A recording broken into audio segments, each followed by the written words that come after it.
Hello class 6 students. आज हम लोग इंग्लिश पढ़ेंगे। इंग्लिश का जैसे कि आप लोगों का चैप्टर नंबर 1 हो चुका है, that is your first poem. आज हम लोग सेकेंड चैप्टर करेंगे, that is a visit to the doctor.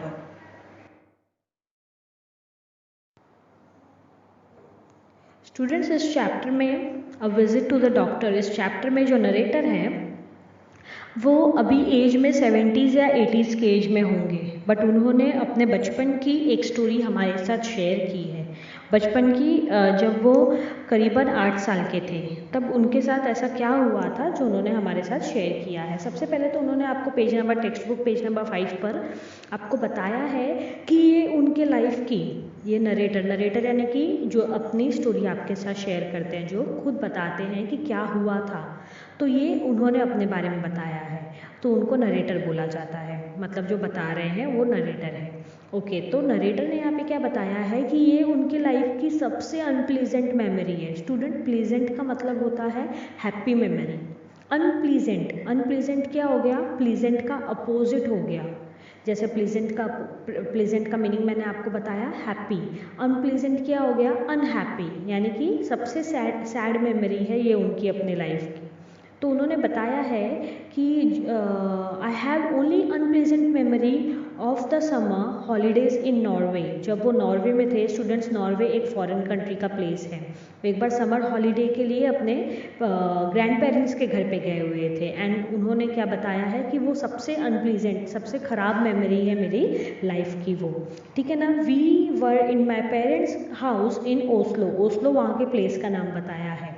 Okay, अब वहाँ पर क्या हुआ स्टूडेंट इनके साथ, एक बार एक दोपहर की बात है, उनकी मदर ने, नरेटर की मदर ने उनको कहा, नरेटर को कहा कि हमें एक डॉक्टर के पास जाना है, जिस स्टोरी के ऊपर हमारा ये टॉपिक का नाम दिया है, a visit to the doctor. तो मदर ने क्या बोला? We are going to the doctor this afternoon. आज दोपहर हम डॉक्टर के पास जाने वाले हैं, क्योंकि हमें आप तुम्हारा, मतलब मदर ने बोला, तुम्हारा नोज़ एंड तुम्हारा माउथ चेक करवाना है डॉक्टर से। अब जो नरेटर है वो सिर्फ 8 साल के हैं। अब नरेटर ने पूछा, what's wrong with my nose and my mouth mother?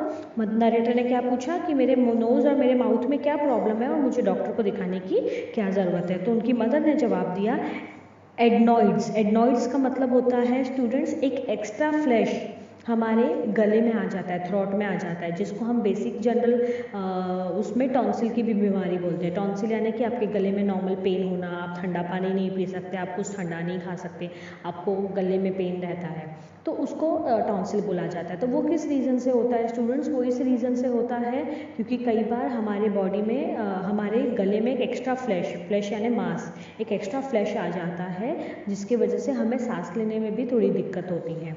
तो उसी तरीके से उस बच्चे के गले में वो प्रॉब्लम हो गई थी, तो उनकी मदर ने कहा इट्स जस्ट एडनॉइड्स, वो इजीली हम लोग आप मतलब डॉक्टर से बात करके वो इजीली ठीक हो जाएगा, वो कोई बड़ी बात नहीं है। उसकी मदर ने ऐसा जवाब दिया, नरेटर की मदर ने।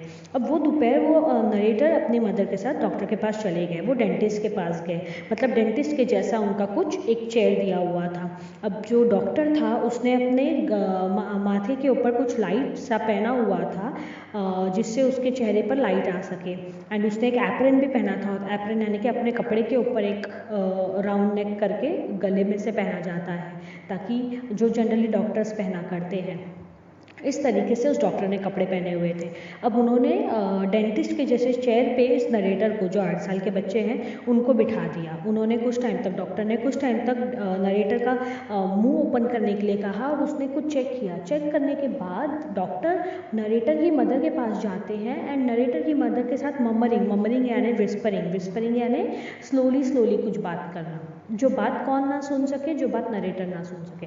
अब मदर एंड डॉक्टर के बीच क्या बात हो रही है ये नरेटर सुनने की कोशिश कर रहे हैं। 8 साल के बच्चे हैं, बट वो जानना चाहते हैं कि ऐसी क्या बात हो रही है।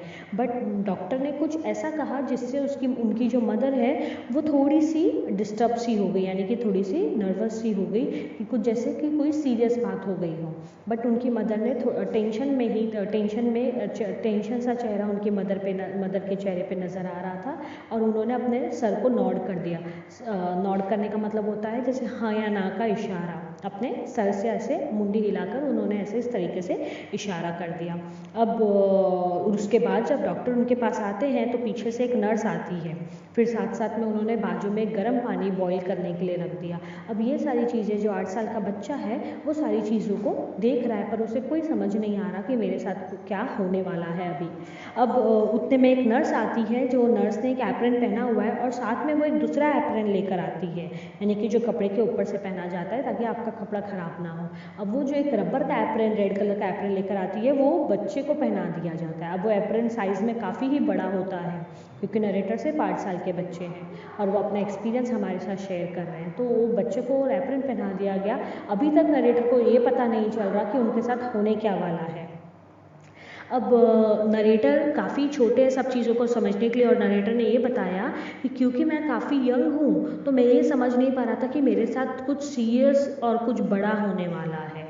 ओके, अब होने क्या वाला था, क्योंकि उनके बॉडी में, उनके गले में जो एक एक्स्ट्रा फ्लैश आ गया था उसे निकालना था। तो बेसिकली स्टूडेंट्स ये होता एक ऑपरेशन है, ये एक ऑपरेशन कहलाता है। बट उनकी मदर ने ये बात नरेटर को नहीं बताई थी। नरेटर को उन्होंने क्या कहा था, एक छोटा सा है जो इजीली सॉल्व हो जाएगा, एक छोटा सा इशू है, एक छोटा सा प्रॉब्लम है जो इजीली सॉल्व हो जाएगा।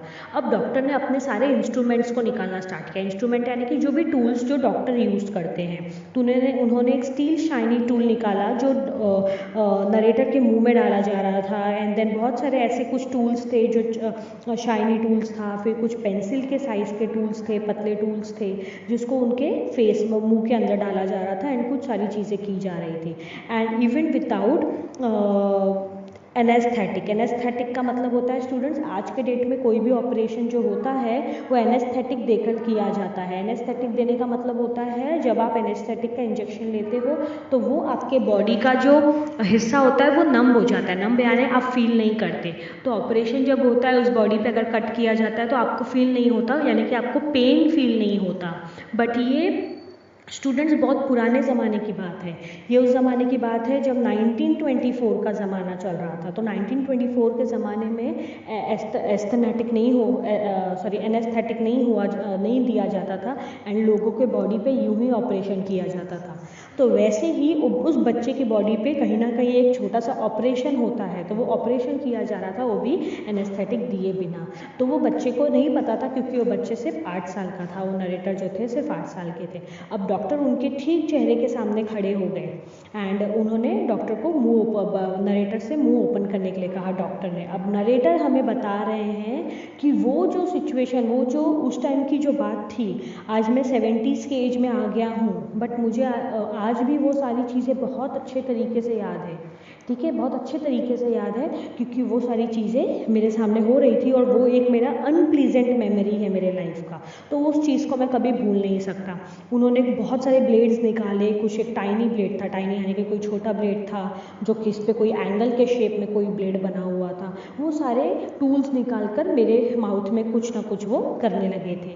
वो थोड़ा सा, अब मुझे इतना पता था कि ये कुछ हो रहा है, बट ये कितने लेवल पे सीरियस हो सकता है मैं समझ नहीं पा रहा था। मैं थोड़ा सा डर गया ये सब चीज़ों को देख के। ऐसा नरेटर हमें एक्सपीरियंस अपना शेयर कर रहे हैं। थोड़े टाइम में डॉक्टर ने मुझे वो ब्लेड को देखकर मैंने डॉक्टर से कहा नो आई ममल्ड का मतलब आपको पीछे टेक्स्ट बुक में दिया हुआ है। ममल्ड का मतलब होता है स्पोक अनक्लियरली, यानी कि क्योंकि मेरे माउथ में वो सारी चीज़ें थी तो मैंने नो कहा, लेकिन वो वॉइस बहुत ही अनक्लियर आई, यानी कि क्लियर आवाज़ नहीं आई। उतने में डॉक्टर ने कहा ओपन अप योर माउथ, और वो डॉक्टर की जो आवाज़ थी वो बहुत ही क्लियर थी, बहुत ही जेंटल वॉइस थी। Speaking Norwegian. नॉर्वेगियन क्या होता है स्टूडेंट्स? नॉर्वे के, जैसे हम इंडिया में रहते हैं हिंदी हम जनरली लैंग्वेज यूज़ करते हैं, हमारी मातृभाषा भी हिंदी है, वैसे ही नॉर्वे के जो लोग होते हैं वो नॉर्वेगियन लैंग्वेज में बात करते हैं। तो डॉक्टर ने नॉर्वेगियन लैंग्वेज में कहा ओपन अप योर माउथ, अपना माउथ ओपन करो, इस तरीके से डॉक्टर ने कहा।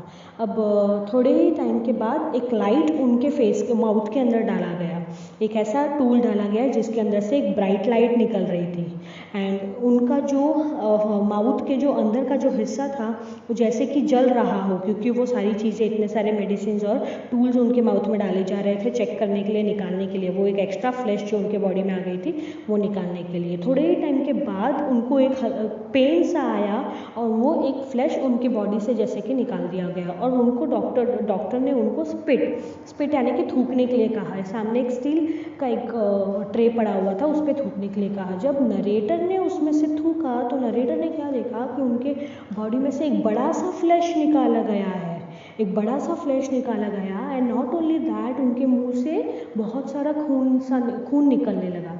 अब उस उतने सारे खून को देखकर और फ्लैश के एक बड़े से टुकड़े को देखकर नरेटर एकदम ज़्यादा डर गए, एकदम ज़्यादा घबरा गए। एंड वो उनके मुंह से कंटिन्यू खून निकलने लग रहा था। तो उतने में डॉक्टर ने नरेटर को कहा कि अब तुम बहुत इजीली सांस ले सकोगे, अब तुमको सांस या फिर टॉन्सिल की कोई प्रॉब्लम नहीं होगी। क्योंकि जब एक्स्ट्रा फ्लैश आ जाता है ना स्टूडेंट्स हमारे नेक में, तो हमें ब्रीदिंग में भी प्रॉब्लम होती है, क्योंकि कहीं ना कहीं ये नोज़ से कनेक्टेड होता है, हमारा थ्रोट एंड नोज़ कनेक्टेड होता है, तो हम इजीली नोज़ से ब्रीथ नहीं कर पाते, तो इसके वजह से हमारे गले में और ज़्यादा इशू होती है। तो डॉक्टर ने कहा कि अब तुम इजीली ब्रीथ कर सकोगे। बट फिर भी वो जो नरेटर थे, वो बच्चे थे, वो खून देखकर भी और ज़्यादा डर गए। उतने में जो नर्स थी, नर्स ने नरेटर के मुंह को साफ़ किया, एक गीले कपड़े से पोंछा, और उसने कहा कि और भी अगर तुम्हें स्पिट करना है, थूकना है, तो तुम थूक दो, ठीक है। इतने में उनकी जो नरेटर की जो मदर होती है, वो उनका हाथ पकड़ के खड़ी होती है नरेटर का। उतने में फिर वो सारी चीज़ें हो जाती है वहाँ से। एंड नरेटर ने कहा है कि वो एक ऑपरेशन था जो मुझे पता भी नहीं चला। एंड जब वो घर के लिए, जब वो उसकी मदर बोलती है अब हम घर जाएंगे, तो जब वो लोग घर के लिए निकलते हैं तो रास्ते पे वॉक कर रहे होते हैं। तो उन्होंने कहा कि नरेटर बता रहे हैं कि उनको वीकनेस यानी कि कमज़ोरी सी महसूस हो रही थी। बट ना ही वहाँ पे कोई हमें टैक्सी मिली, ना ही कुछ मिला, हमें आधा घंटे का रास्ता चलकर तय करना पड़ा, मतलब चल कर जाना पड़ा। जब वो लोग घर गए तो घर पे जाते ही जो नरेटर की मदर ने घर वालों को कहा, यानी कि उनके ग्रैंड मदर को कहा कि इससे बैठने के लिए जगह दे दो, आफ्टर ऑल ये बच्चे का ऑपरेशन हुआ है। तब नरेटर को ऑपरेशन इस वर्ड का पता चला कि मेरे साथ, मतलब मेरा एक ऑपरेशन हो गया और मुझे किसी ने बताया भी नहीं, या फिर तभी वो इतना ज़्यादा पेनफुल था और ये सारी चीज़ें थी। एंड जैसी नरेटर वहाँ पे बैठते हैं तो नरेटर की जो ग्रैंड माँ होती है, नरेटर का एक हाथ अपने दोनों हाथों में पकड़कर बोलती है कि अभी तुम सिर्फ 8 साल के हो और ये ऐसा नहीं है तुम्हारी लाइफ में कि ये लास्ट टाइम तुम कभी डॉक्टर के पास गए थे। क्योंकि स्टूडेंट्स हमारे लाइफ में कुछ ना कुछ ऐसे कई बार प्रॉब्लम्स होते रहते हैं कि हमें डॉक्टर के पास जाना पड़ता है। तो उनकी ग्रैंड माँ उनको बोलती है कि ये ऐसा नहीं है कि ये तुम डॉक्टर के पास अपने लाइफ में लास्ट टाइम गए थे, तुम इसके बाद भी कई बार डॉक्टर के पास जाओगे। But I wish you good luck, मैं तुमको ऐसा गुड लक विश करती हूँ कि डॉक्टर ने आज तुमको जितना हार्म किया है, हार्म यानी कि कहीं ना कहीं जो बच्चा पेन फील कर रहा है वो तुम्हें आइंदा कभी ना फील करना पड़े। कभी भी जैसे तुम डॉक्टर के पास जाओ तो बहुत नॉर्मल चीज़ के लिए जाओ, इतने बड़े ऑपरेशन या ऐसे किसी ऑपरेशन के लिए ना जाओ। अब वो जो एक्सपीरियंस जो नरेटर ने फेस किया था उस ज़माने में, 1924 के ज़माने में, उन्होंने बताया है उस टाइम पे एनेस्थेटिक भी नहीं हुआ करता था। एनेस्थेटिक का मतलब भी आपको पीछे टेक्स्ट बुक में दिया हुआ है, a substance that make you numb, यानी कि ऐसा कोई इंजेक्शन जो आपके बॉडी को नम कर दे। नम यानी कि आप उस चीज़ को फील नहीं कर पाते, उस जगह पे कुछ भी हो तो आप फील नहीं कर पाते, तो उससे आपको पेन भी फील नहीं होता है और वो काफ़ी थोड़े टाइम के बाद वो नॉर्मल हो जाता है। तो उन्होंने बताया कि उस टाइम का वो ऑपरेशन जो एनेस्थेटिक के बिना किया गया था। क्या हम आज के ज़माने में ऐसा कोई भी ऑपरेशन सोच सकते हैं? तो आंसर है नो, क्योंकि आज के ज़माने में इतनी सारी चीज़ें आ गई हैं, मेडिकल साइंस काफ़ी आगे बढ़ गया है कि हमें इस सब चीज़ों की फैसिलिटी हो गई है। So this was the chapter a visit to the doctor. Students आपको पेज नंबर 11 पे कुछ ये दिए हुए हैं, fill in the blank kind of, and आपको उसके अंदर 3 ऑप्शंस है, तो आपको ऑप्शन सिलेक्ट करके आंसर लिखना है। एंड देन पीछे आपको पेज नंबर 12 पे आपको ट्रू और फॉल्स भी दिया हुआ है एंड क्वेश्चन आंसर भी दिया हुआ है। तो पेज नंबर 11 पे जो ए है वो आपको होमवर्क रहेगा एंड बी भी आपको होमवर्क रहेगा। A and B is your homework.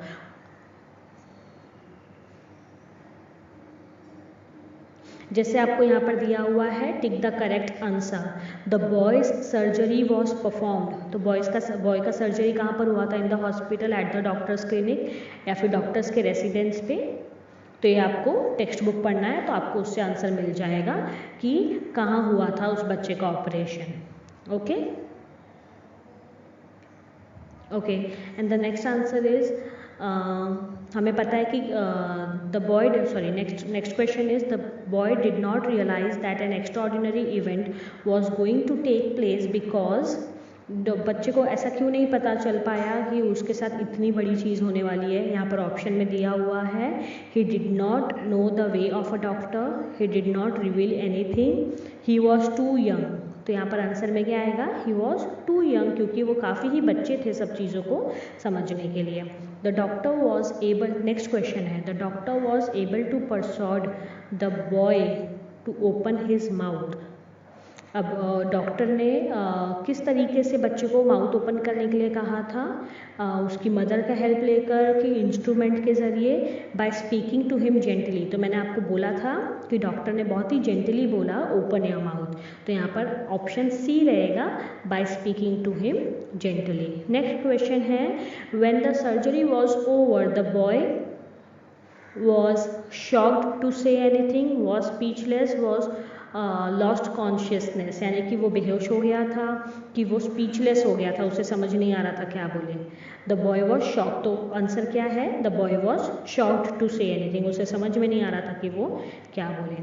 Last question है, the boy had a problem in his eyes, year और नोज। तो हमें पता है बॉय को किस में प्रॉब्लम था, यानी कि नरेटर को नोज में प्रॉब्लम था। ओके स्टूडेंट्स, आप क्वेश्चन नंबर जो पेज नंबर 11 पे जो ए क्वेश्चन है वो भी आप होमवर्क में करोगे, एंड पेज नंबर 12 पे जो बी क्वेश्चन है वो भी आप होमवर्क में करोगे, बी एंड सी दोनों। Thank you students.